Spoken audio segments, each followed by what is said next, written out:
د افغانستان په تاریخ کې د اسلامي امارات له خوا ستر ریکارډ پر پاکستان د افغانستان تکیه ولې کمه شوه؟ تازه اسلامي امارات څه کړي جزئیاتي ویډیو کې وګورئ او چینل هم سبسکرایب کړئ. اسلام درنو لیدونکو ستړي مه شئ. سوداګري وزارت ویلي ایران سره مو په 4 میاشتو کې د 6 میلیونو ډالرو په ارزښت سوداګري کړې ده. د صنعت او سوداګرۍ وزارت وایي چې د روان کال په لومړیو 4 میاشتو کې افغانستان ایران ته د څه بام د 6 میلیونو ډالرو په ارزښت سوداګریز توکي لیږدولي دي.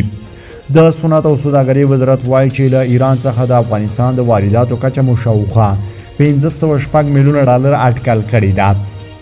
د صنعت او سوداګرۍ وزارت لا پخوا ویلي وو چې د ایران او افغانستان ترمنځ د سوداګریزو توکو د تبادلې اندازه په کال کې 2 میلیارډه ډالرو ته رسیږي.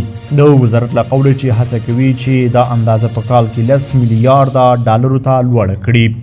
په همدې حال کې د سوداګرۍ او پانګونې خوني مرستیال له ایرانه غوښتي دي چې د افغانستان او ایران ترمنځ د سوداګرۍ د اسانتیاو رامنځته کولو په پار دي په تعرفه کې د پام وړ کموالی راولي. د صنعت او سوداګرۍ وزارت له قوله چې ایران ته یې عمده صادرات وچې او تازه میوې، قالینې او معدني توکي دي.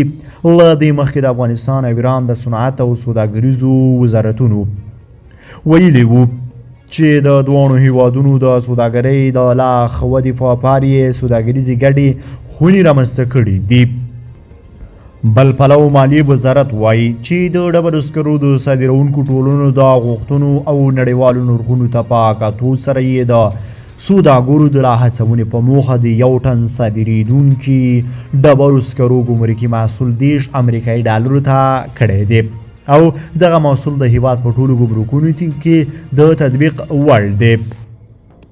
د ټولګټو چارو وزارت د یوې اعلامیې په خپرولو سره بیا ویلي دي چې د هیواد سړکونه او لویې لارې ملي سرمایه ده او هغه وسایل چې د دغه وزارت له ټاکل شوي معیارونو څخه زیات بار تړي اجازه نه ورکول کیږي. د ټولګټو چارو وزارت دغه راز زیاته کړې چې د سرغړونې په صورت کې به د دوی وسایل د اوږدې مودې لپاره ودرول شي او د سړک د زیان د جبران لپاره به عدلي ورګاونو ته ور وپېژندل شي.